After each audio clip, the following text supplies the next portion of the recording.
Saludos amigos, bienvenidos a la Escuela Hebraica. Habla para ustedes José Álvarez Rivera. El estudio que tenemos para hoy es la profecía de Daniel 9, la profecía de las 70 semanas, según está en el capítulo 9 de Daniel. Vamos a comenzar abriendo nuestra Biblia en el capítulo 9 de Daniel, para leer algunas partes de ese capítulo y entonces ir comentando poco a poco los distintos aspectos de esta profecía de las 70 semanas. Tenemos que aclarar, antes de entrar de lleno a la profecía, que algunos teólogos cristianos han malentendido algunos aspectos de esta profecía. Uno de esos aspectos que han malentendido es que ellos piensan que el capítulo de Daniel 9, el capítulo 9 de Daniel, tiene que ver directamente con el capítulo 7, con el capítulo 8, con la profecía de los 2300 días. Como aquí habla de que 70 semanas fueron cortadas para el pueblo judío, ellos dicen que cortado quiere decir que que han sido descontadas de un periodo mayor, que es de los 2300 días, que son 2300 años según ellos, que culminan en 1844 después del Mesías, ¿verdad? Ya hemos demostrado que esa profecía de Daniel 9 no tiene nada que ver, la profecía de las 70 semanas no tiene nada que ver con la profecía de los 2200 tardes, sacrificios de tarde y mañana, que es como dice correctamente la profecía de Daniel 8.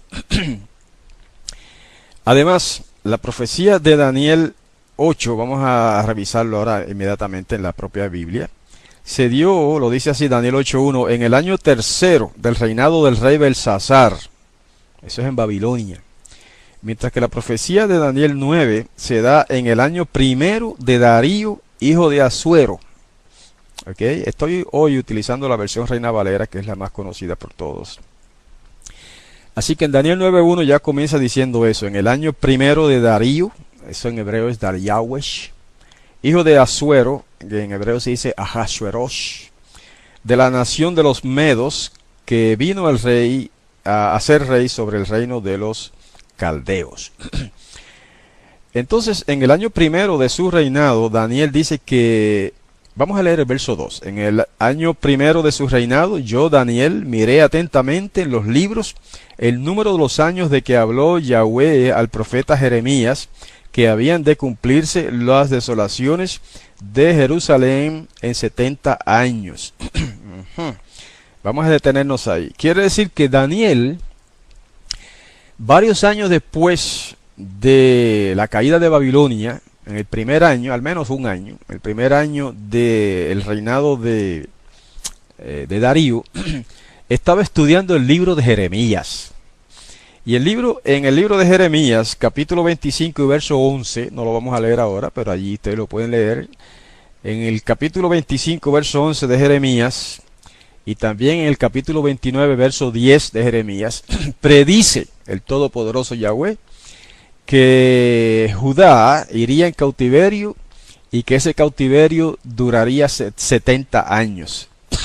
70 años, ¿ok? Quiere decir que Daniel, al estudiar ese pasaje, en ese año, el primer año del rey Darío, se dio cuenta que los 70 años estaban llegando ya a su fin. Eso es lo que dice ahí.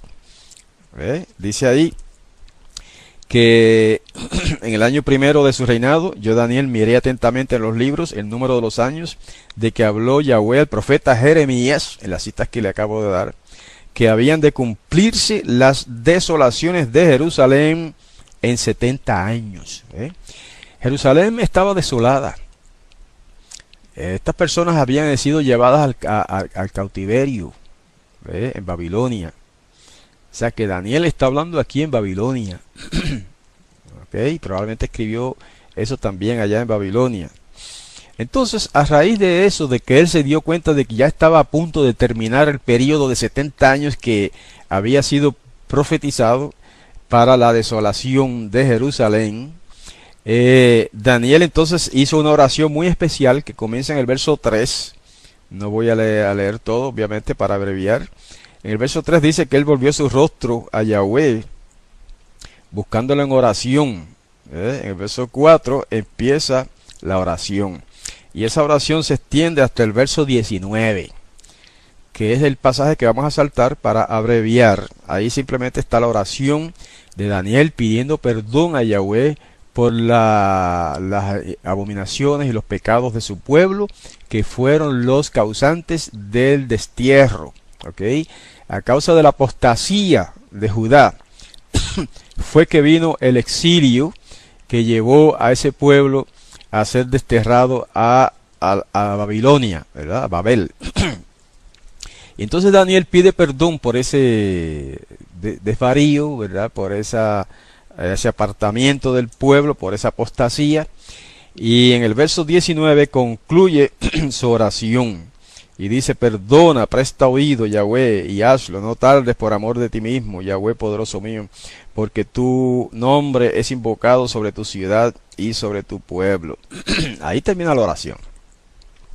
Entonces el verso 20 dice: aún estaba hablando y orando y confesando mi pecado y el pecado de mi pueblo Israel, y derramaba mi ruego delante de Yahweh mi poderoso por el monte santo de mi poderoso, que aún estaba hablando en oración cuando el varón Gabriel, a quien había visto en la visión al principio, volando con presteza, vino a mí como a la hora del sacrificio de la tarde.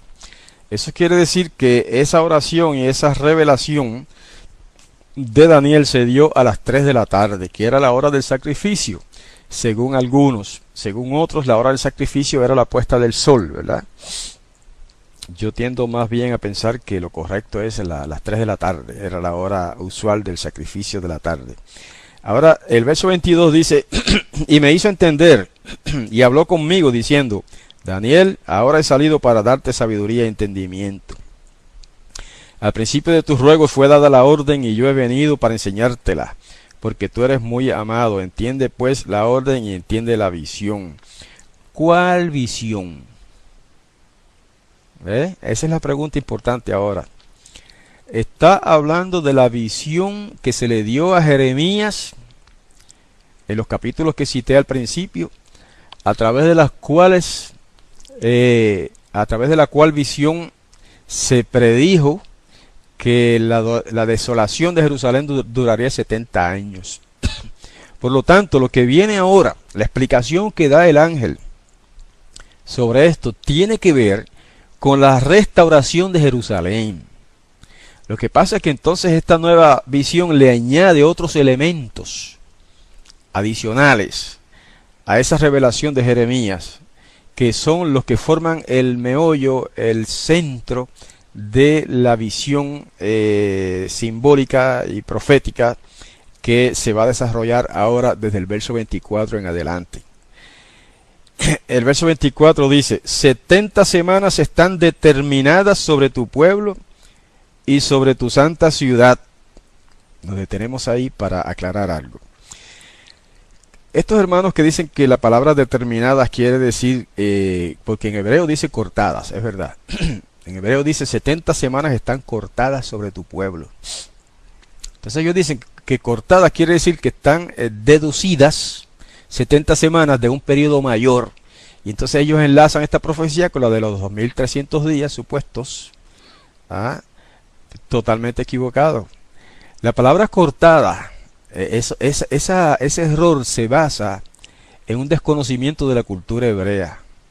¿Okay? La palabra cortadas se utiliza en hebreo bastante a menudo en las escrituras hebreas y en otros escritos extrabíblicos para implicar un pacto, una alianza. ¿Okay? El pacto, cuando hablamos en español de un pacto, se dice que se concierta un pacto, ¿verdad? Concertaron un pacto o concertaron una alianza, pero en hebreo no se dice así. En hebreo se dice cortaron un pacto, cortaron una alianza. O sea que en hebreo un pacto o una alianza, que es lo mismo, se corta. Por lo tanto, aquí lo que está diciendo es que estas 70 semanas de las que está hablando el ángel en este caso, se establecen como si fuera un pacto, se cortan, se fijan, se establecen, determinan sobre el pueblo sobre la santa ciudad, como dice aquí, ¿verdad? Sobre la santa ciudad. O sea que estas 70 semanas tienen que ver directamente con cosas que van a suceder a esa santa ciudad. Y eso, como vamos a ver más adelante, incluye además la venida del Mesías. De hecho, hermanos, esta es la única profecía clara y directa que nos indica cuándo habría de venir el Mesías. ¿Ve? Por eso yo les dije la vez anterior, si Yahshua no es el Mesías, entonces no hay que esperar ningún Mesías. No hay manera ahora de probar que tal persona que se levante diciendo que es el Mesías lo sea en verdad. No hay manera de probarlo, porque tenía que cumplir algo que se dice en esta profecía, y eso tenía que cumplirse antes de que pasara el siglo I de la era común. Por eso es muy importante que lean el libro que les recomendé, que ya está puesto en la página, que se llama El Mesías en el Antiguo Testamento, de Risto Santala. El señor Risto Santala saca muchas citas de los Talmudim, o sea, del Talmud y del Targum y de otras fuentes judías, en las que muestra que los rabinos antiguos esperaban al Mesías antes al cumplirse 4000 años. ¿Okay? Ellos dijeron que al cumplirse los 4000 años desde la creación, ahí o en esos alrededores de esa época vendría el Mashiach. Y hay citas talmúdicas sobre eso. Búsquenla en ese libro que les acabo de mencionar, El Mesías en el Antiguo Testamento, del señor Risto Santala. Está puesto ya el libro en la página asambleadeyahweh.tk. Ok, entonces esas 70 semanas están determinadas sobre tu pueblo, sobre tu santa ciudad. Quiere decir que 70 semanas se han prefijado, se han establecido como si fuera un pacto para una serie de sucesos relativos a la santa ciudad, Jerusalén. Y el primero de esos sucesos es la reedificación de esa ciudad. Pero vamos a terminar de leer el verso. 70 semanas están determinadas sobre tu pueblo y sobre tu santa ciudad para terminar la prevaricación y poner fin al pecado. Eso se refiere al pecado que causó el exilio. Y expiar la iniquidad, para traer la justicia perdurable y sellar la visión y la profecía, y ungir al Santo de los Santos, que algunos interpretan como si fuera el santuario, pero no, el Santo de los Santos en este caso se refiere al Mashiach, ok, al Mesías. El verso 25 dice: sabe pues y entiende que desde la salida de la orden para restaurar y edificar a Jerusalén hasta el Mesías príncipe habrá 7 semanas y 62 semanas. Se volverá a edificar la plaza y el muro en tiempos angustiosos. Y después de las 62 semanas se quitará la vida del Mesías, o al Mesías, mas no por sí. O sea que no tendrá una muerte natural, sino que será matado. Eso es lo que significa no por sí. Y el pueblo de un príncipe que ha de venir destruirá la ciudad. Eso va a suceder después de la venida del Mesías. Y el santuario. Y su fin será con inundación, el fin de ese príncipe. Y hasta el fin de las guerras durarán las devastaciones. Y en otra semana confirmará el pacto. Otra vez regresa al tema del Mesías. Porque este versículo 27, a diferencia de los dispensacionalistas que entienden que el versículo 27 se refiere a un periodo posterior, que todavía está en el futuro según ellos, y que extrañamente ha durado muchísimo más que toda la profecía de las 70 semanas. No, eso se refiere, el verso 27, al mismo Mesías del que habla en el verso 26. Dice: y en otra semana confirmará el pacto con muchos. A la mitad de la semana hará cesar el sacrificio y la ofrenda. No, eso no se refiere al príncipe que vendrá después. Ahorita entramos en los detalles. Pero hablando generalmente, eso se refiere al mismo príncipe Mesías que morirá. Después de la muchedumbre, después con la muchedumbre de las abominaciones vendrá el desolador. Ese es el príncipe que destruirá la ciudad, hasta que venga la consumación y lo que está determinado se derrame sobre el desolador. Ok, ahora es que entramos entonces en los detalles de la profecía. Okay. Y ahora es donde vamos a hacer referencia a la tabla que tenemos acá en la pizarra y que tienen ustedes también en el papel. Ok. Bueno, aquí esta raya superior, ¿verdad?, implica el tiempo completo de las 70 semanas, que tomando las semanas como años, ¿verdad?, son 490 años. Déjenme aclarar antes de seguir que la escritura en realidad no dice 70 semanas. ¿Okay? Es importante saber que sea un poquito de hebreo para darse cuenta de estas cosas. La palabra semanas en hebreo se dice Shavuot. ¿Ve? Pero ahí no está hablando de 70 Shavuot, sino Shavuim. Entonces está hablando de 70 sietes. Literalmente esa es la traducción. 70 sietes.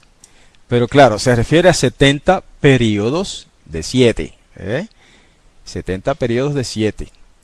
Y tomando eso día por año, que es como se toman generalmente las profecías, aunque no todas, esta es una de ellas en las que sí habría que tomarlo en ese sentido, de otra manera no se cumplió.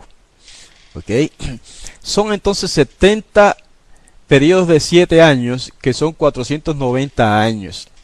Ahora, ¿cuándo comenzaría? Eso se desglosa en 3 periodos pequeños. ¿Ve? Primero dice 7 semanas y 62 semanas. Eso lo dice claramente. En el pasaje, aunque no lo dice claramente, añade un periodo de 1 semana al final del periodo. Porque después de cumplirse las 7 semanas y las 62 semanas, habla de que en la mitad de la semana, y dice, por 1 semana confirmará el pacto a muchos, que es una semana adicional. Solamente las 7 semanas son 49 años. Las 62 semanas son 434 años. Eso da solamente 483 años. Sin embargo, las 70 semanas incluyen 490 años. Por lo tanto, falta 1 semana. Para cumplirse el periodo de las 70 semanas, después de sumar estos 2 periodos de 7 semanas y 62 semanas, falta 1 semana, que son 7 años. ¿Okay? Me estoy adelantando un poco, pero es para ir empatando una parte con otra de este diagrama. Vamos a empezar entonces al principio del diagrama. ¿Cuándo es que se cumple eso? ¿Okay? Tenemos que ir ahora a la escritura y vamos a ver un pasaje en Esdras. Tenemos por aquí marcado para avanzar.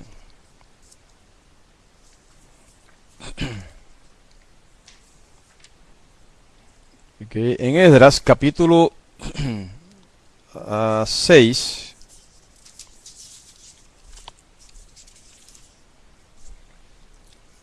Versos 1 al 6, ¿verdad? Dice: entonces el rey Darío ordenó que investigaran en los registros que había en la tesorería allá en Babilonia, y encontró un rollo en la provincia de Acmetán, la cual está en Media, y ahí estaba escrito el rollo, etcétera. En el primer año del rey Ciro, el rey Ciro expidió un decreto. ¿Okay? Esto es lo importante, porque la profecía decía, de las 70 semanas, dice que la salida del decreto para restaurar a Jerusalén es que comenzaría ese periodo, ¿verdad? Entonces, aquí tenemos esa lectura. Vamos a ver, dice en el verso 3, en el primer año del rey de Ciro, el rey Ciro expidió un decreto y ordenó que el templo de Yahweh, que está en Jerusalén, fuera reconstruido como un lugar donde se ofrecieran sacrificios, etcétera, etcétera. Ahora, en el verso 14, dice: entonces los judíos del cautiverio actuaron y prosperaron conforme a la profecía del profeta Ageo y de Zacarías, hijo de Idó. Así reconstruyeron y terminaron conforme al estatuto del poderoso de Israel, y según el decreto de Ciro, capten esto, esto es lo importante. Y de Darío y el decreto de Artajerjes, rey de Persia. ¿Ok? Ahí está. Está hablando de 3 reyes. Enfatizo esto porque algunos historiadores o algunos intérpretes dicen que el principio de las 70 semanas es el decreto de Ciro y que se dio antes del 457, pero no. Ahí en ese versículo está, aclara que se mencionan 3 reyes y aclara que, o por lo menos da a entender, que el punto de partida para las 70 semanas es el decreto de Artajerjes y no el decreto de Ciro ni el decreto de Darío. Porque Ciro dio un decreto para restaurar a Jerusalén. Y Darío lo que hizo fue confirmar ese decreto, pero todavía no se cumplió ese decreto. Entonces viene más tarde el rey Artajerjes, todavía de Persia. El rey Artajerjes confirma el decreto o renueva el decreto, y es entonces cuando se cumple verdaderamente la restauración, o al menos el regreso de los judíos de Babilonia a la tierra de Israel otra vez. Por lo tanto, el punto de partida de las 70 semanas tiene que ser el 457, porque en el año 457 fue cuando Artajerjes dio el decreto de restaurar a Jerusalén y se cumplió. ¿Ven la diferencia? Antes Ciro dio el decreto, pero no se cumplió. Darío emitió el decreto, pero no se cumplió. Cuando Artajerjes da el decreto de restaurar a Jerusalén, de que los judíos vuelvan, regresen a su tierra y restauren el templo y todas esas cosas, ahí en el 457 es cuando se cumple el decreto y emigran los judíos desde Babilonia hacia la tierra de Israel, bajo la dirección de Esdras y Nehemías, ¿verdad? Esdras era un sacerdote. Nehemías fue el gobernador que gobernó a los judíos en ese tiempo. Y por lo tanto, siendo que el decreto que se hizo efectivo, siendo que el decreto que se hizo activo, que se cumplió verdaderamente, fue el de Artajerjes, entonces esa tiene que ser la fecha del comienzo de las 70 semanas. ¿Ok?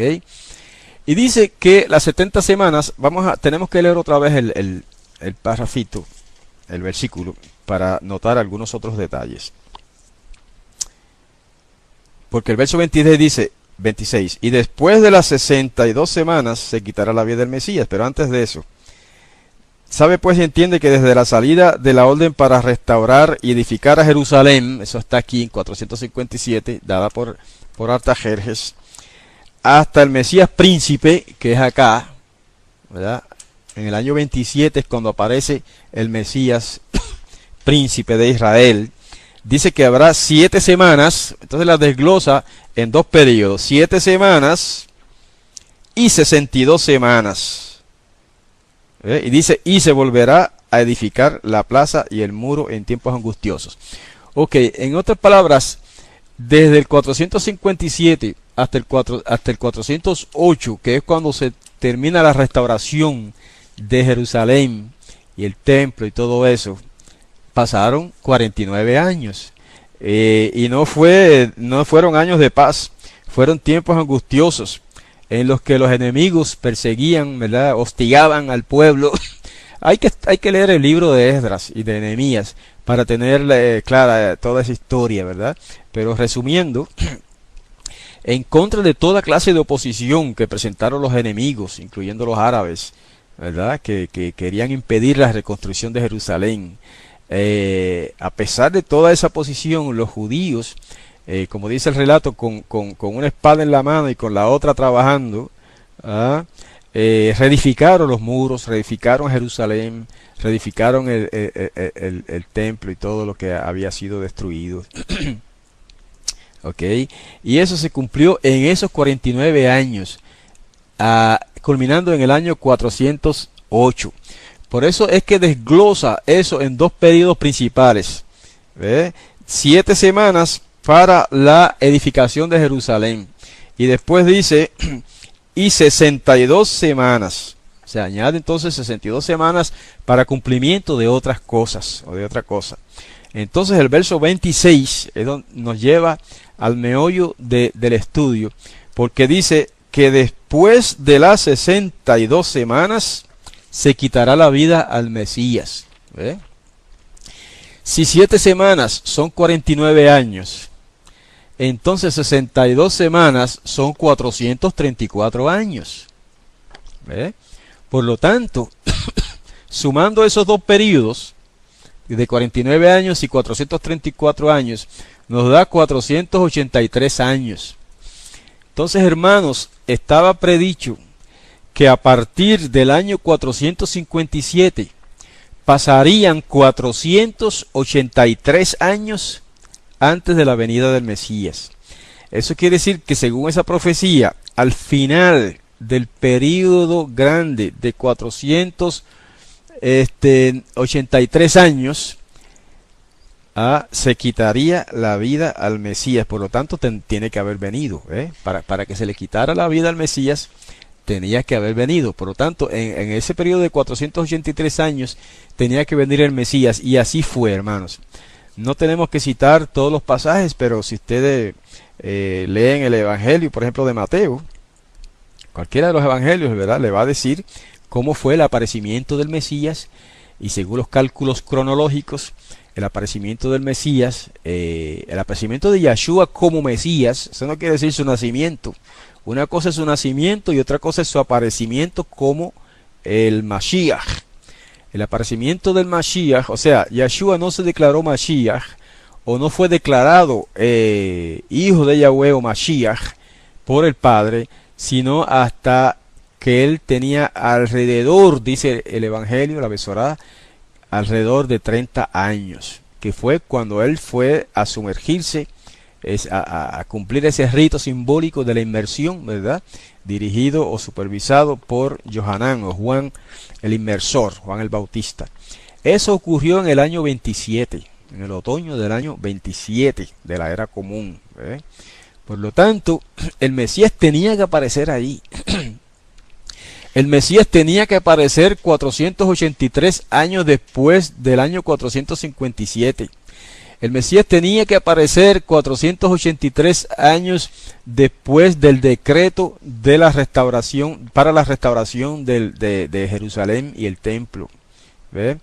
Si fuera que pasaron esos 483 años después del decreto de la restauración y no vino el Mesías, entonces el Mesías nunca vendrá. ¿Ok? No hay que esperar ningún otro Mesías que venga después de esa fecha, porque el único Mesías que cumple los requisitos de la profecía, ¿verdad?, para cumplirse esa profecía tenía que venir en ese período. Y así fue, hermanos. Aunque nuestros hermanos judíos no lo han visto todavía, porque lo van a ver algún día, aunque los hermanos judíos no lo han visto así todavía, el Mesías vino ya en el año 27 de la era común, cumpliendo exactamente la profecía de las 70 semanas de Daniel, según la cual el Mesías habría de aparecer en el mundo 483 años después del decreto para la restauración de Jerusalén. Y eso se cumplió, el decreto me refiero, en el año 457. Si usted le suma a eso las 483 años de la profecía, y eso lo lleva al año 27. Y no es casualidad que el año 27 de la era común es cuando aparece Yahshua, se manifiesta el pueblo de Israel, se proclama, por lo menos Yohanan lo proclama como el Cordero de Yahweh que quita los pecados del mundo, ¿verdad? En su inmersión, Yohanan hizo esa proclamación. He aquí el Cordero de Yahweh que quita los pecados del mundo. Porque Yohanan sabía por revelación que ese es el Mesías. Y entonces no solamente eso, sino que en ese momento dice que bajó el Espíritu de Santidad bajo el símbolo de una paloma. Y esa paloma se posó sobre él. Y eso era símbolo de la unción del Espíritu de Santidad sobre Yahshua. En ese caso fue, en ese momento, en esa ocasión, fue que Yahshua fue ungido como el Mashiach, ungido por el Espíritu Santo. Y de todo esto hay citas, ¿verdad? Las tenemos acá en la pizarra. Mateo 3:16, ¿verdad? Es donde se relata eso. Pero tenemos que leer el pasaje de Hechos 10:38. Vamos a leerlo de aquí de la Escritura. Hechos 10:38, porque es un pasaje clave en el entendimiento de todo esto que estamos diciendo. Hechos capítulo 10 y verso 38. Dice, acerca de Yeshua de Nazaret, a quien Yahweh ungió con el espíritu de santidad y con poder. Él es quien anduvo sanando a los oprimidos por el maligno, porque Yahweh estaba con él. Interesante. ¿Okay? Fíjense que aquí hay mucha enseñanza en este solo versículo. Empezando de atrás para adelante, dice que él hacía milagros porque Yahweh estaba con él. No es porque fuera Dios, como dicen algunos, que como era Dios, pues hacía milagros. No. Él hacía milagros, aquí lo dice, porque Yahweh estaba con él. Porque el Todopoderoso estaba con él. Y por eso anduvo sanando enfermos y liberando a los oprimidos por el maligno. Pero entonces al principio del versículo dice que Yeshua de Nazaret, Yahweh lo ungió. Ahí fue que lo declaró Mesías, porque eso es lo que significa el Mesías, el ungido. Entonces dice aquí que fue el mismo Padre quien lo ungió. Y al ungirlo lo declaró Mashiach, el escogido, el elegido, el rey de Israel. ¿Y cómo fue que lo ungió? Aquí lo dice, lo ungió con el espíritu de santidad y con poder. Entonces, al venir sobre él, sobre Yeshua, el espíritu de santidad, el Ruach HaKodesh, que es lo que significa el espíritu de santidad, en el momento de su inmersión por parte de Yohanan, en ese momento es cuando Yeshua se declara o es declarado o es presentado a Israel como el ungido de Yahweh, el rey de Israel. Por eso cuando Pilato manda poner sobre una inscripción arriba de la cabeza de Yeshua en el madero y dice Yeshua el Nazareno, el rey de los judíos, Pilato estaba cumpliendo también una profecía declarando que ese hombre era el rey de los judíos. Y aquí entonces el apóstol en su predicación dice que Yeshua fue ungido. En Hechos 10:38 lo dice. En Mateo 3:16 es donde se menciona el acto del ungimiento. Por lo tanto, él, y hay unas profecías, muchos pasajes que pudieran citarse al respecto, ¿verdad? Estamos nada más que resumiendo por encimita, para hacerlo más simple, más sencillo el asunto. Estamos resumiendo, pero hay muchos pasajes que podrían citarse como pasajes proféticos de los Salmos y de otros libros, donde dice que Yahweh ungió a su rey con óleo de salvación, etcétera, etcétera, ¿verdad? Y eso se refiere simbólicamente al espíritu de santidad. Entonces él fue ungido con espíritu de santidad o Espíritu Santo y con poder. Eso es una endíades. Déjenme aclarar otra vez lo que hemos dicho ya varias veces, que el hebreo es muy rico en una figura poética que se llama endíades, que cuando a veces repite lo mismo dos veces pero con distintas palabras. Y aquí cuando dice el apóstol que fue ungido con Espíritu Santo y con poder, está refiriéndose a lo mismo.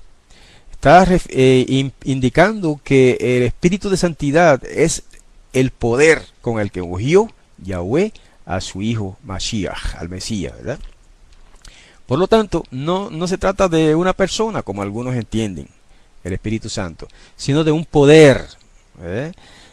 Y en este caso, en el caso de la inmersión de Yeshua, fue con ese poder especial que proviene, que emana de Yahweh, porque el Espíritu Santo es una emanación del Padre. Y es con esa emanación, ese poder, que es ungido el Masías de manera simbólica a través de una paloma que se posa sobre él, ¿verdad? Lo de la paloma es nada más que un símbolo. No quiere decir que la paloma es el Espíritu Santo de ninguna manera, es simplemente un símbolo, como tampoco quiere decir que el Espíritu Santo es un fuego. Y en el libro de los Hechos capítulo 2 Se menciona que el Espíritu Santo vino sobre los discípulos que estaban allí reunidos como una llamita de fuego que se posaba sobre ellos. Y no podemos entender que el Espíritu Santo sea un fuego, sino que esa llamita de fuego es un símbolo del Espíritu de santidad. Y en este caso, esta paloma que se posa sobre el Mashiach, sobre Yahshua, es un símbolo del poder de Yahweh que ungió al Mesías en esa ocasión. El Espíritu de santidad, que es lo mismo que el poder de Yahweh, es un sinónimo. Espíritu de santidad y poder del Altísimo son sinónimos. Y se mencionan así juntos en varios pasajes de los escritos apostólicos. Así que tenemos entonces que, una vez cumplidos los 483 años, ¿verdad?, partiendo del año 457, sumándole 483 años, tenía que venir el Mesías en ese momento. Hay otra razón por la que el Mesías tenía que venir en el siglo I. ¿Ok? Y es que en el año 70, eso viene después, me estoy adelantando un poco, pero acá en el año 70 de nuestro diagrama, fue destruido el templo, fue destruida Jerusalén y el templo, y todos los registros genealógicos de los judíos fueron destruidos, quemados en esa ocasión. De ahí en adelante, hermanos, del año 70 de la era común, en el siglo I en adelante, ningún judío puede probar a ciencia cierta que es descendiente de tal o cual persona, ¿no? De que es descendiente por ejemplo, de David. Por ejemplo, algún judío hoy día podría decir, yo soy descendiente de David. Ok, eso lo dice cualquiera, pero ¿cómo lo prueba? ¿Cómo lo demuestra?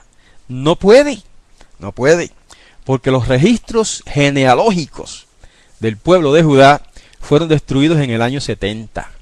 Por lo tanto, para demostrar que el Mashiach es descendiente de David, o vamos a decirlo de otra manera, para demostrar que un individuo, quien quiera que sea, es el Mashiach descendiente de David, tenía que nacer antes del año 70.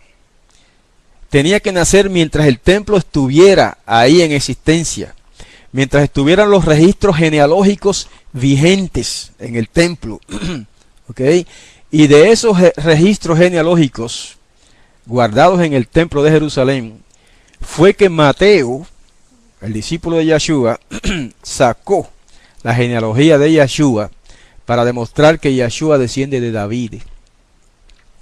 Y de ahí mismo fue que el evangelista Lucas, uso palabras así porque así es como lo conocen los cristianos, ¿verdad? El evangelista Lucas saca de esos mismos registros genealógicos guardados en el templo. Todo esto lo dice el historiador Josefo, el historiador judío Josefo, que vivió en el siglo I, y él habla de esto que le estoy hablando ahora, de los registros genealógicos que se guardaban en el templo y cualquiera podía tener acceso a ellos. Y de ahí Lucas saca la genealogía de Miriam, la esposa de José, que es la que se registra en el libro de Lucas. Y algunas personas no han leído todavía, no han entendido todavía este asunto, de que la genealogía de Lucas, mejor dicho, la genealogía del Mesías que registra Lucas, es a través de Miriam, la madre de Yahshua. Mientras que la genealogía que registra Mateo, en Mateo capítulo 1, es la genealogía de Yosef, de José, el padre adoptivo o padre legal de Yahshua, ¿verdad? Cuando entremos al estudio del libro del Mateo hebreo de Shem Tov, vamos a aclarar muchas cosas relativas a esto que estoy tocando ahora. De esos registros genealógicos es que se puede sacar la descendencia o la ascendencia de una persona hasta David, ¿verdad? El rey David, porque el Mesías tiene que ser descendiente de David. No puede ser descendiente de otro personaje. El Mashiach verdadero tiene que ser descendiente de David. Y por lo tanto el Mashiach de verdadero tenía que tener una evidencia histórica, genealógica, de que desciende de David. Y por lo tanto el Mashiach verdadero tenía que nacer antes del año 70 de la era común, cuando fueron quemados todos los registros genealógicos del templo. ¿Ve? Y entonces esta profecía de las 70 semanas nos lleva claramente al cumplimiento de todo esto, de todos estos detalles históricos y genealógicos, porque nos lleva después de 483 años, a partir del 457, que es el decreto final de Artajerjes, para la edificación de Jerusalén y el templo, nos lleva al año 27, y no es casualidad que ahí, precisamente en ese año, es que se sumerge Yahshua, de acuerdo a los ritos tradicionales de los sacerdotes, ¿verdad? Ahí es cuando él es nombrado sacerdote, no del orden de Leví, pero sí del orden de Melquisedec o de Melquisedec, y ahí es ungido como rey de Israel. Lo que pasa es que estas cosas pasaron de manera inadvertida para el pueblo de Israel. Solamente la percibieron aquellos discípulos que siguieron a Yeshua como su maestro. Y ellos percibieron todas estas cosas, entendieron todas estas cosas y nos dejaron escritos todos esos registros en lo que ahora llaman los evangelios, ¿verdad? Mateo, Marcos, Lucas y Juan. Y en el libro de los Hechos también. Y entonces eso nos lleva al año 27, ahí estamos ahora en el diagrama. Ahí no es que ahí nace el Mesías nació obviamente casi 30 años antes, ¿verdad? En el año 27 es que se cumple los 483 años de los 490 años de los que habla la profecía de las 70 semanas. Ahora, ¿qué pasa aquí? Que los 490 años llegan hasta el año 34, ¿ok? Si usted parte del año 457 por el decreto de Artajerjes y suma a eso 490 años, que es lo que representa las 70 semanas de Daniel 9, eso lo lleva al año 34, ¿eh? Por lo tanto, hay una diferencia de 7 años, ahí está. Porque dice que en una semana, vamos a leer el versículo otra vez, versículo 26 de Daniel 9, dice: y después de las 62 semanas se quitará la vida al Mashiach. Fíjense que dice después, ¿ah? Hay que aprender a leer la escritura, hermanos, como está escrita, y con exactitud. No dice que es en el año, al cumplirse los 483 años, no dice que en las 62 semanas se quitará el Mesías, la vida al Mesías. Dice que después de las 62 semanas se quitará la vida al Mashiach o al Mesías, mas no por sí. Entonces, ahí empieza un paréntesis. Vamos a hacer el paréntesis, hermano. Si usted lo pone esto en su Biblia, la va a entender mejor. Después que dice, mas no por sí, punto y coma, ahí se abre un paréntesis, donde dice: y el pueblo de un príncipe que ha de venir destruirá la ciudad y el santuario, y su fin será con inundaciones, y hasta el fin de la guerra durarán las devastaciones. Todo eso va a un paréntesis. El paréntesis cierra ahí la palabra devastaciones, ¿okay? Porque el versículo 27 empieza a hablar otra vez del mismo rey, del mismo Mesías que está hablando el verso 26. Claro, los dispensacionalistas lo ponen como que el versículo 27 y la última parte del 26, especialmente el 27, se cumplirá en el futuro, que todavía no se ha cumplido, dicen ellos. Sin embargo, al decir eso, destruyen todo la secuencia profética de las 70 semanas. Porque fíjense que las 70 semanas se divide aquí en dos periodos, ¿verdad? Pero no dice que entre esos dos periodos transcurre un lapso de muchos años. No, esos dos periodos son consecutivos, ¿ve? Las 7 semanas y las 62 semanas son consecutivos, los dos periodos. Se cumplen uno detrás de otro. Por lo tanto, la semana siguiente, que es el último periodo, tiene que ser consecutivo a las 62 semanas. ¿Ok? Ese es un argumento en contra del dispensacionalismo, que pretende decir que esta semana final se cumple miles de años después, ¿ah?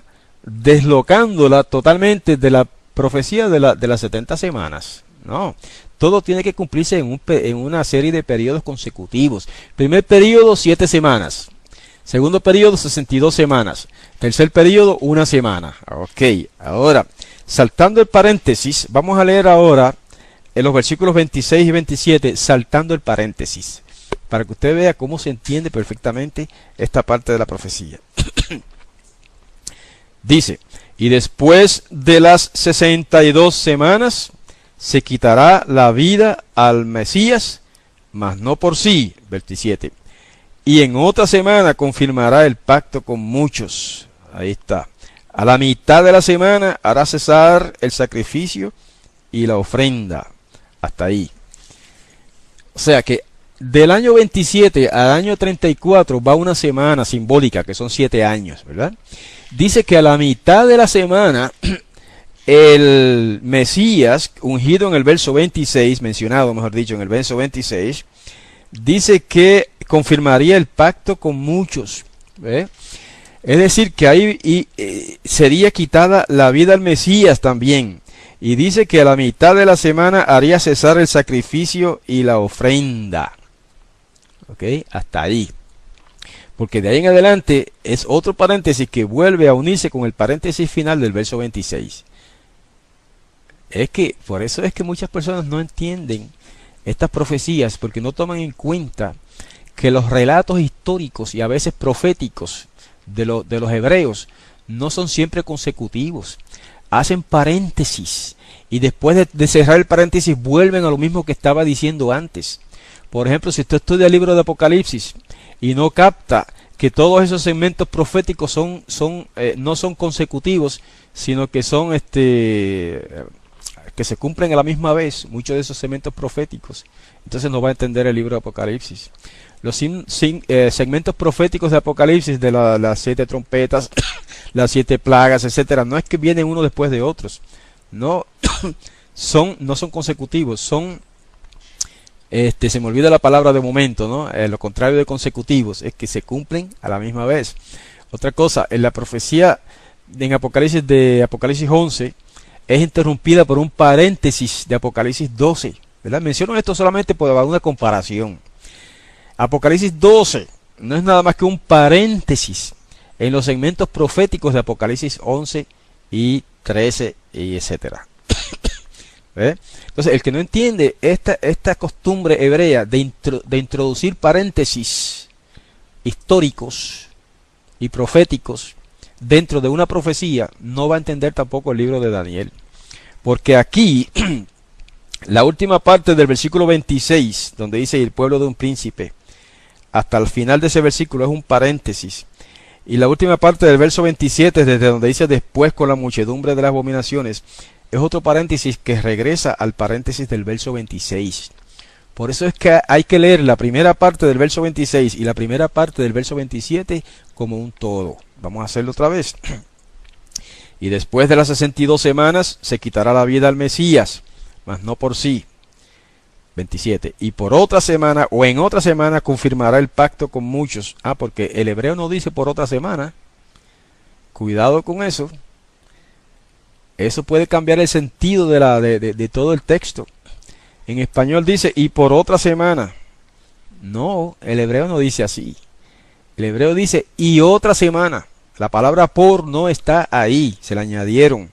El hebreo dice y otra semana confirmará el pacto con muchos. Y a la mitad de la semana hará cesar el sacrificio y la ofrenda. Ahí está. Vamos a resumir ahora eso. Está diciendo que después de la aparición del Mashiach, que fue en el año 27, pasaría otra semana profética. Obviamente profética, no está hablando de una semana literal de 7 días, sino otro segmento de 7. Otro periodo que se llama en hebreo 7. Que se entiende como semanas, pero literalmente dice 7.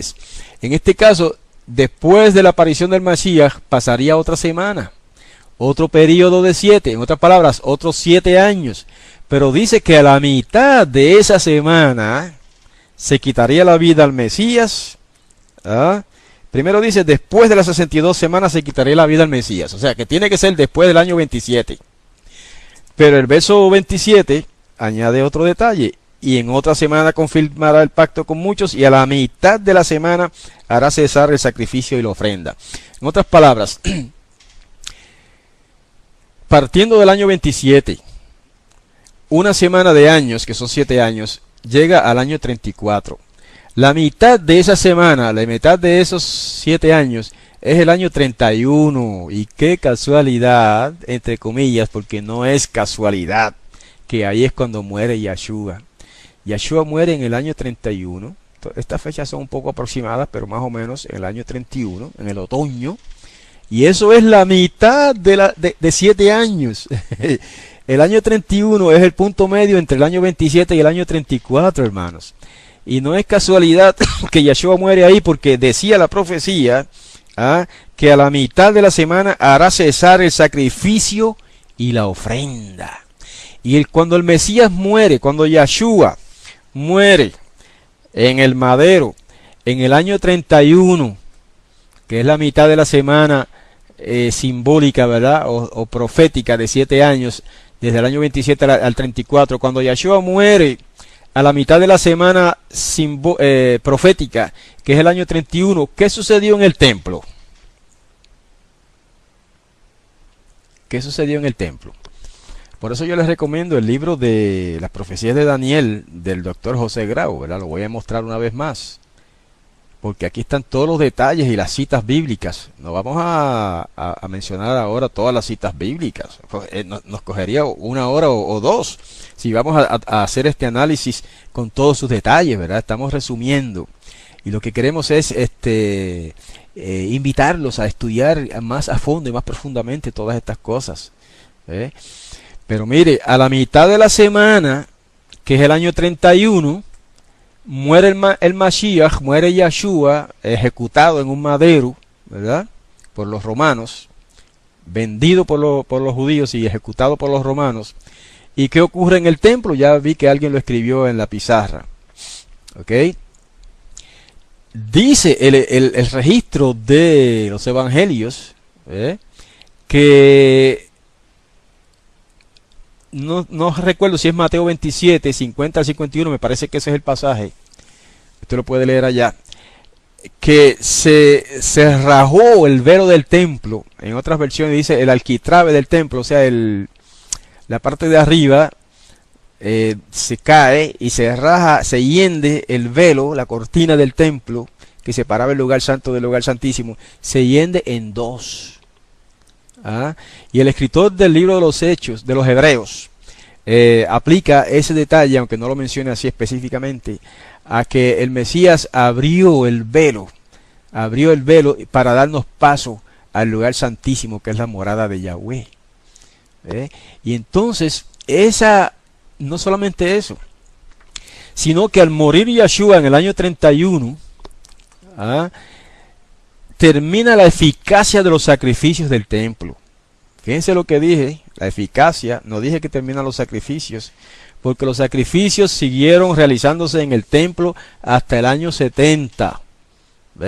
Por eso en esta raya ponemos una raya entrecortada aquí hasta el año 70, porque este periodo no está incluido en realidad en la profecía de las 70 semanas, pero es una secuela de aquello.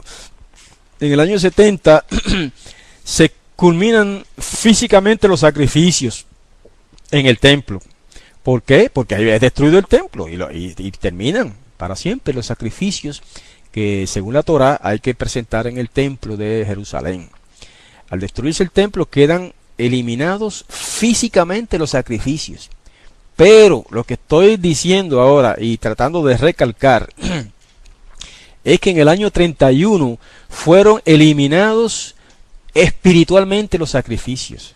En otras palabras, aunque los sacrificios se siguieron realizando, ya no tenían validez delante de Yahweh, porque de ahí en adelante lo que tiene validez en términos de expiación de los pecados es el sacrificio del Mashiach, que fue muerto a la mitad de la semana. Y fíjense qué lindo que el cumplimiento de esa frase de a la mitad de la semana será quitada la vida del Mesías, se cumple de 2 maneras, de una manera espiritual, simbólica, y de una manera física y literal. Porque de manera profética, vamos a decirlo así, se cumple en el sentido de que muere en el año 31, que es la mitad de la semana del último periodo de 7 años, entre el año 27 y el año 34, a la mitad de la semana, que es el año 31, ahí muere él. Pero no solamente eso. Muere también literalmente a la mitad de la semana literal de 7 días. Ya eso nos lleva a otro estudio más profundo y más quizá controvertible, ¿verdad? Los que han estudiado esto a fondo saben que el Mashiach, Yahshua, no murió el viernes como aparenta indicar el Evangelio, sino que murió el miércoles de la semana de Pascua, ¿verdad? La semana de Pesaj, el 14 de Nisan, 14 de Aviv, cayó en aquel año, el año 31, en miércoles. Y ahí fue cuando él murió. A la mitad de la semana literal, ¿eh? Porque la semana literal es de domingo, en palabras modernas, ¿verdad? De domingo a sábado. Y el miércoles, en palabras modernas, es que él muere. Entonces murió la mitad de la semana literal.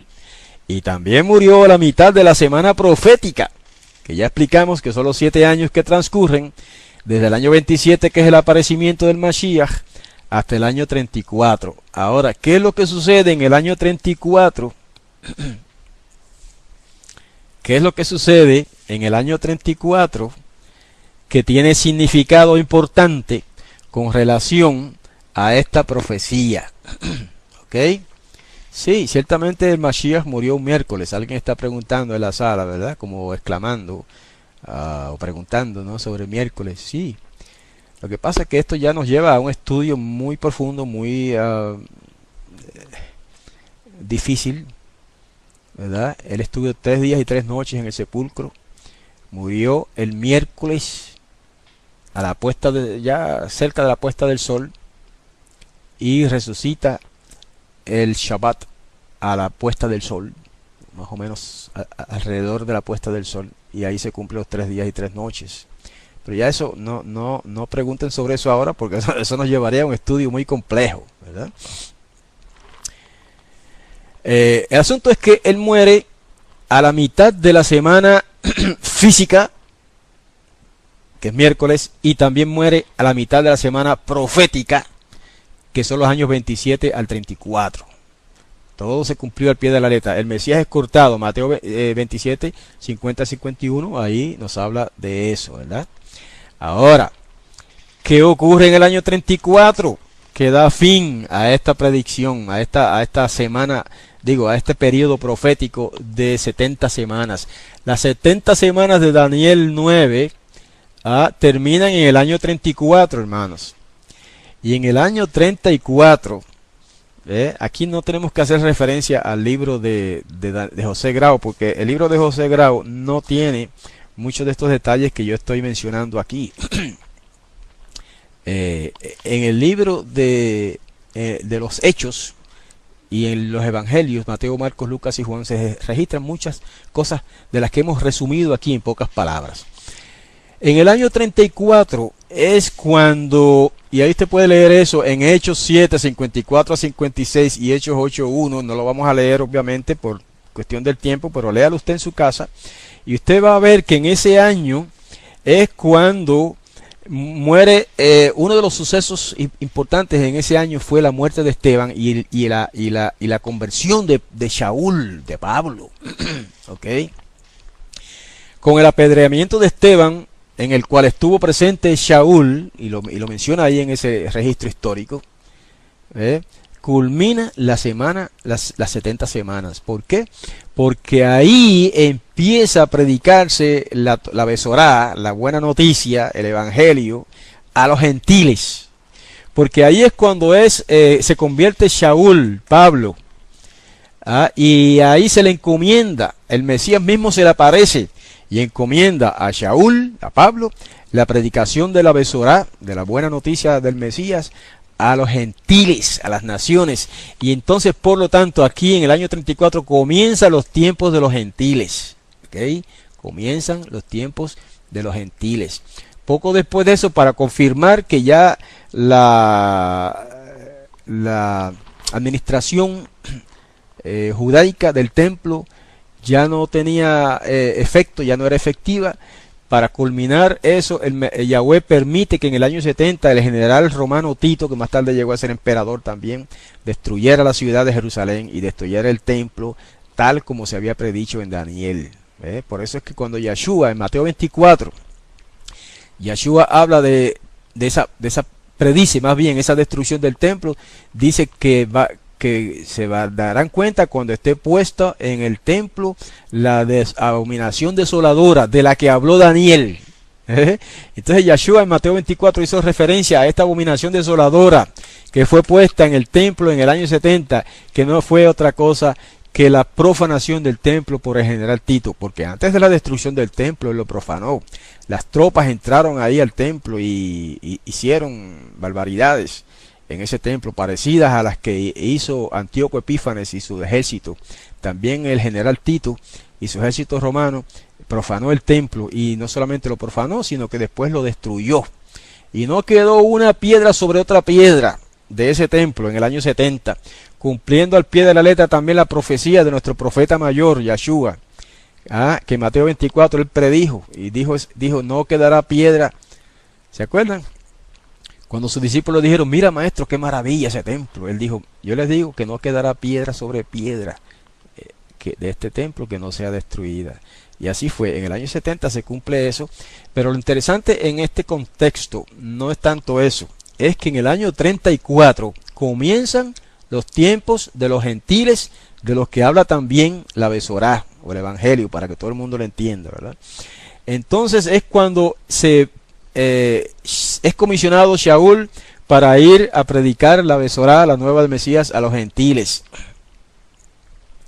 Alguien está citando el pasaje de Mateo 24:2, correcto, ahí está lo que mencionamos, de que no quedaría piedra sobre piedra, que no sería derribada del templo. Y hay que leer la Besorá, hermanos. La Besorá es lo que los cristianos conocen como el Evangelio, ¿no? En griego se dice Evangelion, que es lo mismo, en español, de ahí viene la palabra española, el Evangelio. Cuando usted lee el Evangelio, la Besorá, la buena noticia, todos estos detalles caen como un rompecabezas que forma un cuadro de perfecta armonía. En el año 34, un poquito a mediados de año, es cuando Shaul se convierte y empieza a predicar el Evangelio a los gentiles. Entonces, ¿cuál es la diferencia? Que ahí termina básicamente la predicación del Evangelio o de la Besorá, de la buena noticia, a los judíos, y comienza a predicarse a los gentiles, porque antes de eso, y Yeshua mismo lo dijo, la predicación de la buena nueva del reino estaba limitada solamente a los judíos. Ustedes saben eso, todo el que ha leído el Evangelio sabe eso, pero de ahí en adelante se proclama, se abre las puertas para el recibimiento de la buena noticia del reino a los gentiles, y ahí es donde termina la última semana del periodo de las 70 semanas, en el año 34, cuando Shaul inicia su predicación a los gentiles. Hay quizá mucho más que pudiéramos decir sobre este tema, pero para que se entienda y se capte mejor, hay que simplificarlo de esta manera. Y para simplificarlo un poquito más, lo ponemos así en esta forma de diagrama, ¿verdad? Los que no han recibido su diagrama o no han bajado su diagrama de la página que les indicamos, lo pueden bajar de esa página que ponemos aquí en la pantalla en internet, ¿ok? Y no, las demás personas que están viendo la grabación de este tema, que no tienen acceso a todos los detalles, pueden entrar a la página en este enlace, www.asambleadeyahweh.tk. Ahí busca donde dice en el menú temas de la radio, y ahí sale otra página donde está en el número 11, el tema número 11, se titula las 70 semanas o algo así, tabla de las 70 semanas se titula. Y ahí está esta tabla que tenemos acá en la pizarra, y con un poquitito quizá más de detalle o más claridad, mejor dicho, que se puede apreciar mejor.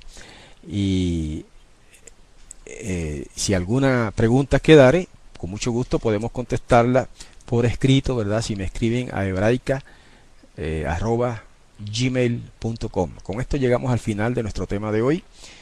Para los hermanos que nos están viendo y escuchando a través de la grabación, concluye nuestro tema, y les deseamos las bendiciones del Todopoderoso a todos los presentes, a todos los que están escuchando, y les invitamos a escucharnos en la próxima semana, cuando comenzaremos el estudio del libro de Mateo en hebreo, un análisis del libro de Mateo, del Evangelio, como se le conoce comúnmente, de Mateo en hebreo, preservado para nosotros por el rabino Shem Tov, Israel Shem Tov.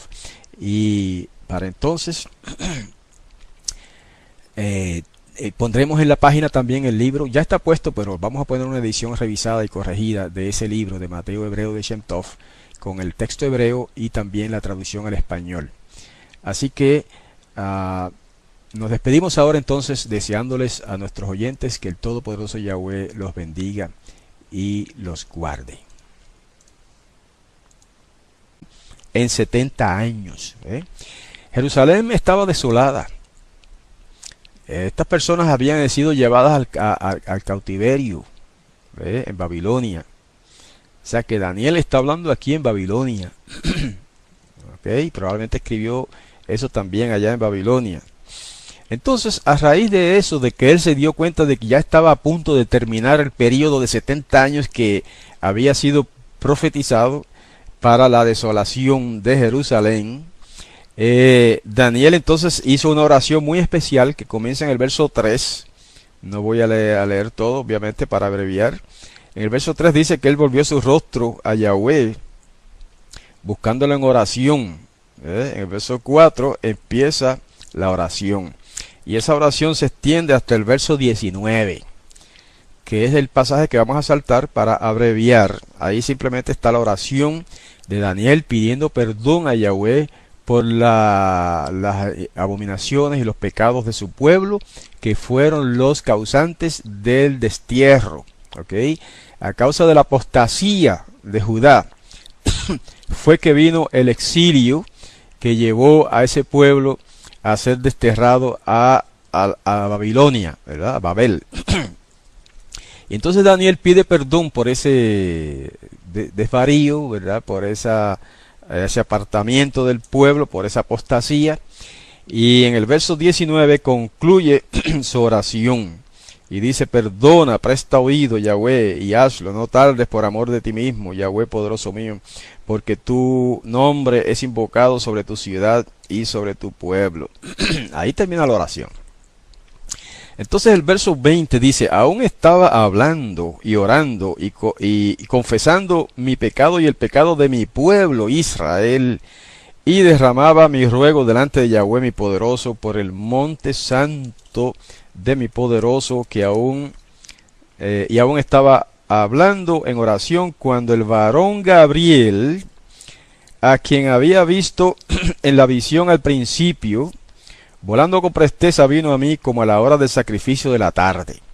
Eso quiere decir que esa oración y esa revelación de Daniel se dio a las 3 de la tarde, que era la hora del sacrificio, según algunos. Según otros, la hora del sacrificio era la puesta del sol, ¿verdad? Yo tiendo más bien a pensar que lo correcto es las 3 de la tarde, era la hora usual del sacrificio de la tarde.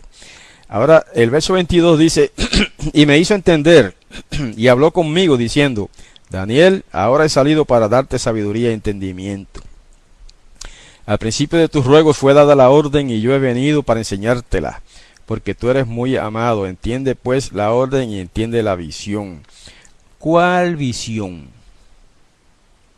Esa es la pregunta importante ahora.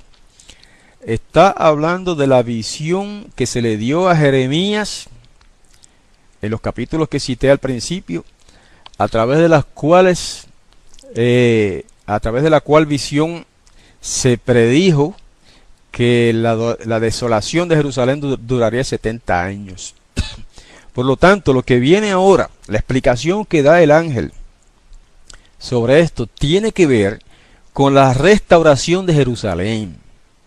Lo que pasa es que entonces esta nueva visión le añade otros elementos adicionales a esa revelación de Jeremías, que son los que forman el meollo, el centro de la visión simbólica y profética que se va a desarrollar ahora desde el verso 24 en adelante. El verso 24 dice: 70 semanas están determinadas sobre tu pueblo y sobre tu santa ciudad. Nos detenemos ahí para aclarar algo. Estos hermanos que dicen que la palabra determinadas quiere decir, porque en hebreo dice cortadas, es verdad. En hebreo dice 70 semanas están cortadas sobre tu. Saludos amigos, bienvenidos a la escuela hebraica. Habla para ustedes José Álvarez Rivera. El estudio que tenemos para hoy es la profecía de Daniel 9, la profecía de las 70 semanas, según está en el capítulo 9 de Daniel. Vamos a comenzar abriendo nuestra Biblia en el capítulo 9 de Daniel para leer algunas partes de ese capítulo y entonces ir comentando poco a poco los distintos aspectos de esta profecía de las 70 semanas. Tenemos que aclarar, antes de entrar de lleno a la profecía, que algunos teólogos cristianos han malentendido algunos aspectos de esta profecía. Uno de esos aspectos que han malentendido es que ellos piensan que el capítulo de Daniel 9, el capítulo 9 de Daniel, tiene que ver directamente con el capítulo 7, con el capítulo 8, con la profecía de los 2300 días. Como aquí habla de que 70 semanas fueron cortadas para el pueblo judío, ellos dicen que cortado quiere decir que pues que han sido descontadas de un periodo mayor, que es de los 2300 días, que son 2300 años según ellos, que culminan en 1844 después del Mesías, ¿verdad? Ya hemos demostrado que esa profecía de Daniel 9 no tiene nada que ver, la profecía de las 70 semanas no tiene nada que ver con la profecía de los 2200 tardes, sacrificios de tarde y mañana, que es como dice correctamente la profecía de Daniel 8. Además, la profecía de Daniel 8, vamos a revisarlo ahora inmediatamente en la propia Biblia, se dio, lo dice así Daniel 8.1, en el año tercero del reinado del rey Belsasar. Eso es en Babilonia, pueblo. Entonces ellos dicen que cortadas quiere decir que están deducidas 70 semanas de un periodo mayor. Y entonces ellos enlazan esta profecía con la de los 2300 días supuestos. Totalmente equivocado. La palabra cortada, ese error se basa en un desconocimiento de la cultura hebrea. ¿Okay? La palabra cortadas se utiliza en hebreo bastante a menudo en las escrituras hebreas y en otros escritos extrabíblicos para implicar un pacto, una alianza. ¿Okay? El pacto, cuando hablamos en español de un pacto, se dice que se concierta un pacto, ¿verdad? Concertaron un pacto o concertaron una alianza, pero en hebreo no se dice así. En hebreo se dice cortaron un pacto, cortaron una alianza. O sea que en hebreo un pacto o una alianza, que es lo mismo, se corta. Por lo tanto, aquí lo que está diciendo es que estas 70 semanas de las que está hablando el ángel en este caso, se establecen como si fuera un pacto, se cortan, se fijan, se establecen, determinan sobre el pueblo sobre la santa ciudad, como dice aquí, ¿verdad? Sobre la santa ciudad. O sea que estas 70 semanas tienen que ver directamente con cosas que van a suceder a esa santa ciudad. Y eso, como vamos a ver más adelante, incluye además la venida del Mesías. De hecho, hermanos, esta es la única profecía clara y directa que nos indica cuándo habría de venir el Mesías. Por eso yo les dije la vez anterior, si Yahshua no es el Mesías, entonces no hay que esperar ningún Mesías. No hay manera ahora de probar que tal persona que se levante diciendo que es el Mesías lo sea en verdad. No hay manera de probarlo, porque tenía que cumplir. Mientras que la profecía de Daniel 9 se da en el año primero de Darío, hijo de Asuero. ¿Okay? Estoy hoy utilizando la versión Reina Valera, que es la más conocida por todos. Así que en Daniel 9.1 ya comienza diciendo eso. En el año primero de Darío, eso en hebreo es Dariawesh, hijo de Asuero, que en hebreo se dice Ahasuerosh, de la nación de los Medos, que vino el rey a ser rey sobre el reino de los caldeos. Entonces, en el año primero de su reinado, Daniel dice que Vamos a leer el verso 2. En el año primero de su reinado, yo, Daniel, miré atentamente en los libros el número de los años de que habló Yahweh al profeta Jeremías, que habían de cumplirse las desolaciones de Jerusalén en 70 años. Vamos a detenernos ahí. Quiere decir que Daniel, varios años después de la caída de Babilonia, en el primer año, al menos un año, el primer año del reinado de Darío, estaba estudiando el libro de Jeremías. Y en el libro de Jeremías, capítulo 25 y verso 11, no lo vamos a leer ahora, pero allí ustedes lo pueden leer. En el capítulo 25, verso 11 de Jeremías, y también en el capítulo 29, verso 10 de Jeremías, predice el Todopoderoso Yahweh que Judá iría en cautiverio y que ese cautiverio duraría 70 años.